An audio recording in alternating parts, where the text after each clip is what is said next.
अब अन्य सभी तैयारियां होने के पश्चात हम सर्वप्रथम प्रथम पूज्य गणेश जी की पूजा करेंगे।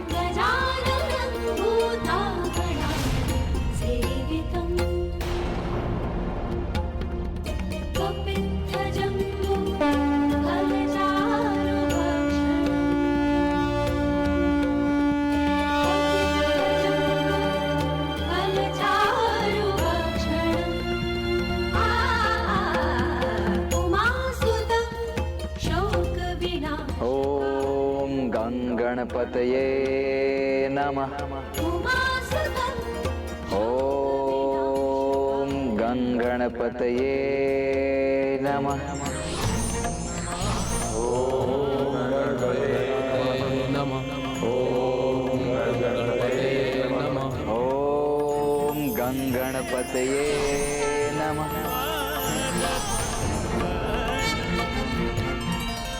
माता पार्वती के नंदन गणेश जी अब संतुष्ट हुए भैया।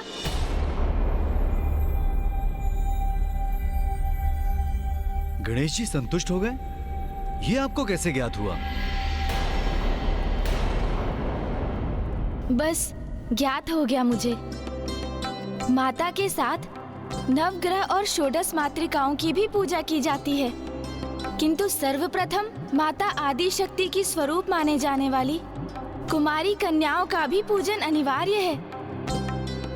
ये कन्याएं 4 वर्ष की आयु से लेकर 10 वर्ष की आयु की होनी चाहिए, क्योंकि ये मान्यता है इसी आयु की कन्याओं में शक्ति रूपिणी माता आदि शक्ति का वास होता है। तो क्या हम कन्याओं का पूजन करेंगे? हाँ महाराज, इन 9 तिथियों में प्रत्येक तिथि पर हम एक कन्या का पूजन करेंगे। ये तो अति उत्तम है, क्योंकि नारी ही समाज की शक्ति का आधार है। क्योंकि कहा जाता है जहाँ नारी की पूजा होती है वो स्थान स्वर्ग के समान होता है। किंतु ब्राह्मण देवता, हमारी तो कोई पुत्रियां नहीं है और हमारे राजभवन में कोई लघु आयु की कन्याएं भी नहीं है, तो हम कन्या पूजन कैसे करेंगे?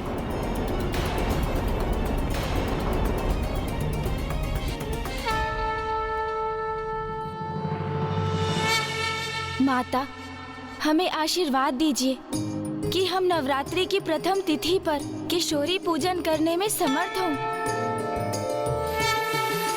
अवश्य पुत्र। श्वेते वृषे समारूढ़ा श्वेतांबर धरा शुचिः महागौरी शुभं दद्यात् महादेव प्रमोदया महादेव प्रमोदया। प्रणाम माता, प्रणाम महाराज।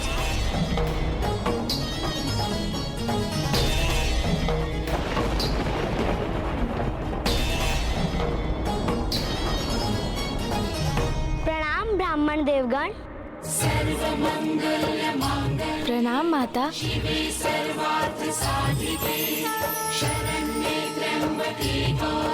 प्रणाम माँ। ये बालिका स्वयं यहाँ कैसे पहुँच गई? इसे कैसे ज्ञात हुआ? बस मुझे ज्ञात हो गया। यही तो माता की लीला है। उन्होंने अपने पूजन के लिए स्वयं ही सारी व्यवस्था कर ली। अब कौमारी पूजन आरंभ करने का समय आ गया है।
धन्यवाद माता।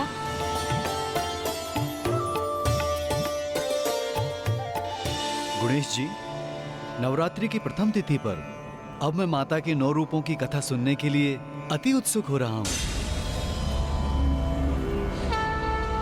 तो सुनिए राजा देवोदास, नवरात्रि में माता के 9 रूपों की उपासना की जाती है।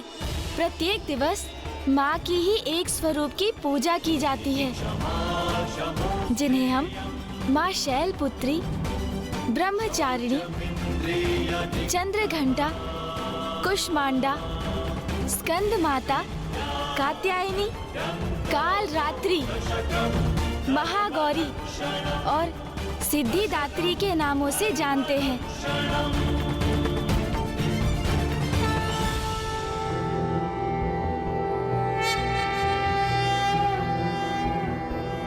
प्रथमं शैलपुत्री च द्वितीयं ब्रह्मचारिणी तृतीयं चन्द्रघण्टेति कूष्माण्डेति चतुर्थकं पंचमं स्कन्दमातेति षष्ठं कात्यायनीति च सप्तमं कालरात्रीति महागौरीति चाष्टमं नवमं सिद्धिदात्री च नवदुर्गाः प्रकीर्तिताः।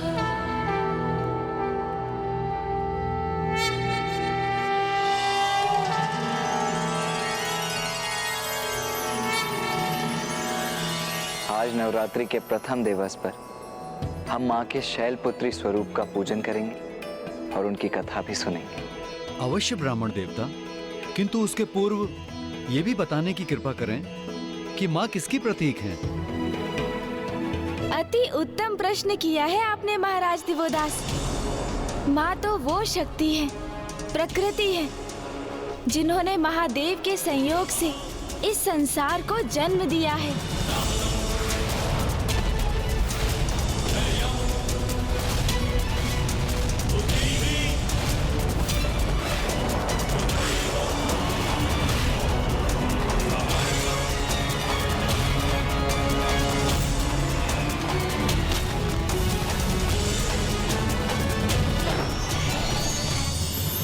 परिस्थिति के अनुसार माँ ही महादेव के रौद्र रूप को जागृत करती है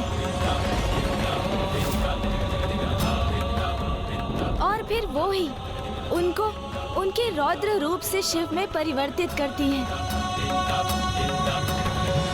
अर्थात ये समझने के लिए अब मैं आपको माता के प्रथम रूप माँ शैलपुत्री की कथा सुनाऊंगा, क्योंकि कोई भी व्रत और पूजन तभी पूर्ण होते हैं जब उनके पीछे की कथा का स्मरण किया जाए।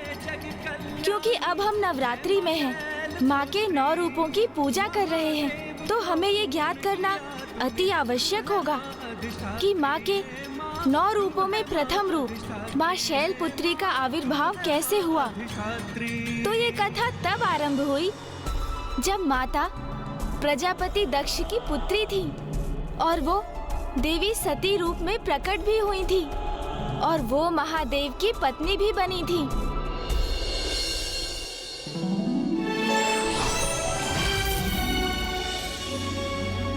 प्रणाम ब्रह्मदेव। प्रणाम नारायण।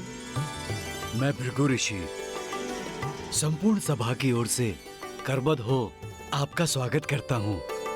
प्रणाम ऋषि भृगु। प्रणाम ऋषि भृगु। प्रणाम ऋषि वशिष्ठ।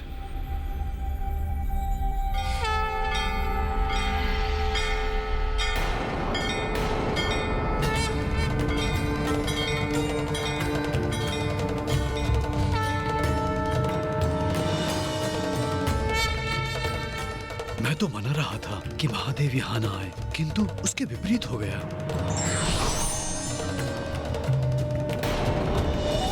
कहीं इनका यहाँ अकस्मात आना किसी नवीन संकट व अनिष्ट का कोई कारण न बन जाए।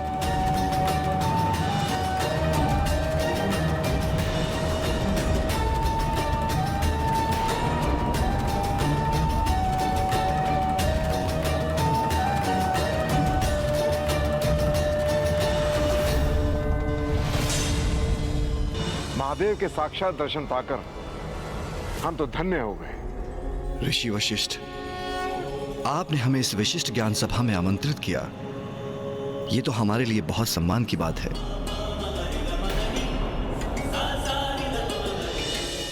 ज्ञान एक उत्तम उत्ताद समाज का आधार होता है। मेरी मान्यता है कि वास्तव में ज्ञानी वो है जिसे तत्व ज्ञान हो। तत्व ज्ञान अर्थात ईश्वर की पहचान। ये तो हमारे वेद शास्त्रों में भी लिखा गया है कि तत्व ज्ञान होने पर कि योगी को आत्मबोध होता है, जिसके परिणाम स्वरूप वो परमात्मा से एकीकार होता है। किंतु जो ईश्वर को न जानता है, न पहचानता है और न स्वीकार करता है और अपने ज्ञान पर अहंकार करता है, उस ज्ञान के आवरण से ढके अज्ञानी का अहंकार सदैव उसके पतन का कारण बनता है। धन्यवाद महादेव।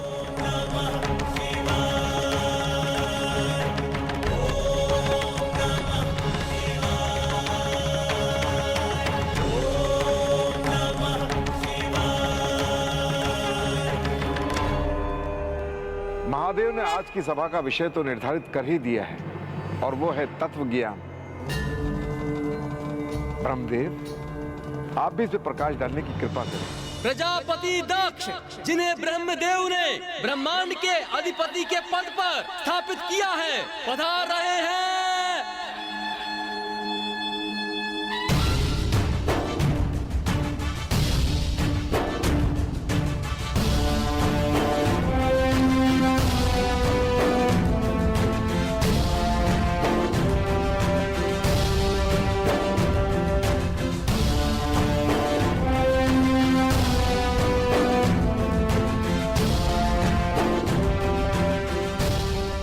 ऋषि, आपने प्रजापति दक्ष की अनुपस्थिति में ही ज्ञान सभा आरंभ कर दी।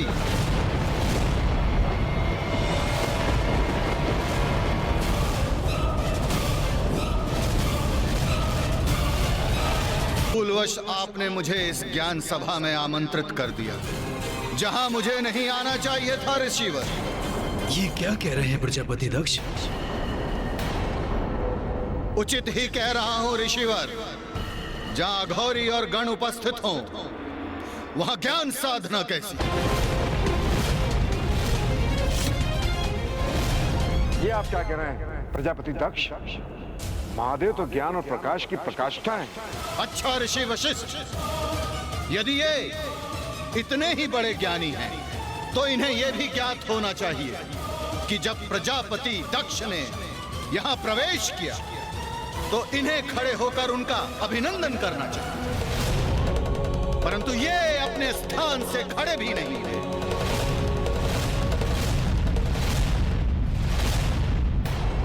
दक्ष, अपने स्थान से उठा तो मैं भी नहीं हूं, और मैं भी अपने ही स्थान पर स्थित रहा।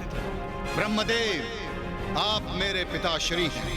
यदि आप मेरे सम्मान में खड़े नहीं हुए तो ये अनुचित है। और नारायण, नारायण तो मेरे आराध्य हैं, उनका सम्मान करना मेरा कर्तव्य है, परंतु इन अघोरी का नहीं। तो फिर महादेव भी तो तुम्हारे ही जमाता हैं। उस दुर्भाग्यपूर्ण सत्य का स्मरण मुझे मत कराइए पिताश्री। ये मेरे पुत्री के पति अवश्य हो सकते हैं, परंतु मैंने इन्हें कभी अपने जमाता के रूप में स्वीकार नहीं किया। छलपूर्वक मेरे परिवार में प्रवेश कर मेरी पुत्री से विवाह किया, तो क्या ये मुझसे समानता के अधिकारी हैं? कदापि नहीं।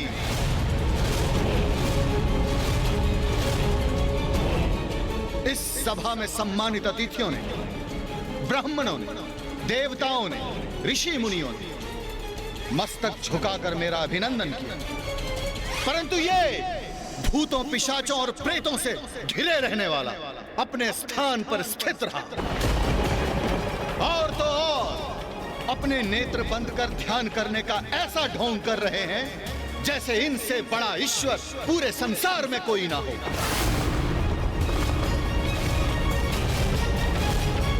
कीजिए।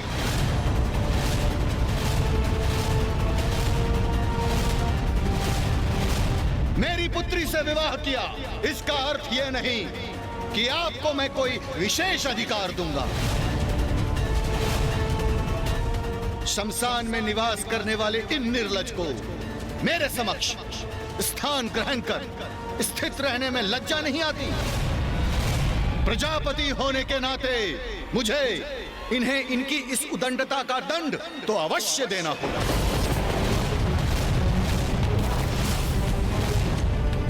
दक्ष! नहीं पिताश्री, आज मैं कोई हस्तक्षेप स्वीकार नहीं करूंगा। आज इन्होंने अपनी उदंडता से मेरा ही नहीं पूरे धर्म का अपमान किया है। इनकी इस उदंडता का दंड तो इन्हें अवश्य मिलेगा।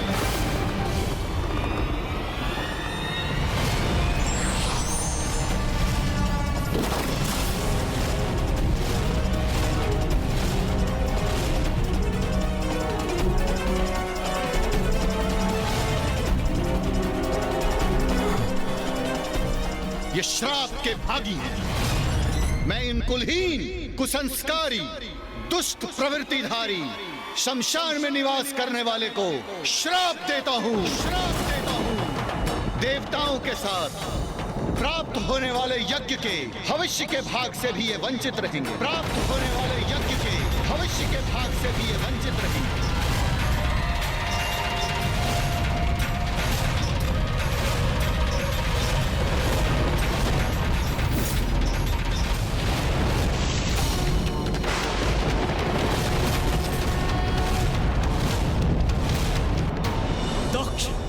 ये तो साहस कैसे किया तुमने? अनर्थ, घोर अनर्थ किया है तुमने। कैसे मूर्ख हैं आप? जो समस्त वेदों के आधार हैं, आप उन्हें यज्ञ के फल से वंचित करेंगे जिनके स्मरण मात्र से सभी यज्ञ सफल हो जाते हैं और सभी तीर्थ स्थान पवित्र हो जाते हैं। आपने उन्हें ही यज्ञ के हविष्य से वंचित कर दिया। उद्दंडता की पराकाष्ठा तो आपने की है प्रजापति दक्ष।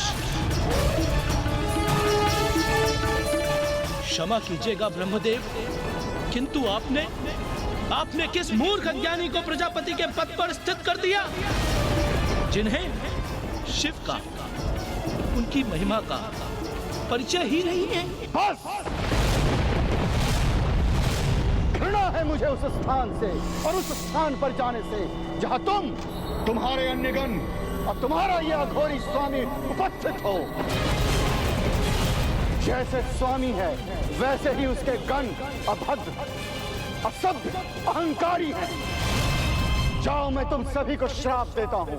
तुम सभी वेद से बहिष्कृत रहोगे। वेद के मार्ग से भ्रष्ट और ऋषि मुनियों द्वारा त्यागे जाओगे।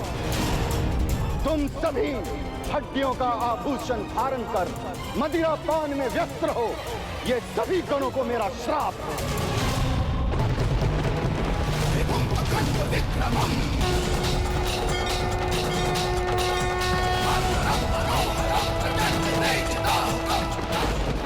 ये तीव्र वायु प्रवाह, ये प्रचंड ध्वनि, ऐसा अंधकार, ये सब क्या हो रहा है?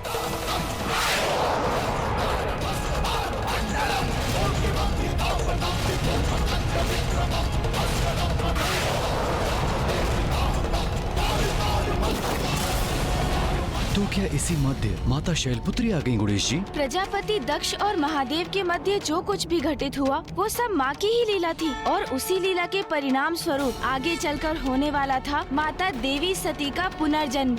आप आगे की कथा जानने के लिए जितने उत्सुक है राजा देवोदास, उससे कहीं अधिक व्याकुल मैं हूँ आपको बताने के लिए कि आपने पिता श्री महादेव को काशी एवं माता से विलग कर कितनी बड़ी भूल की है। और अब इसी के साथ आपको ये भी ज्ञात होगा कि क्यों अब आपके जीवन के मात्र 10 दिवस ही शेष रह गए हैं। किसी भी व्यक्ति को पद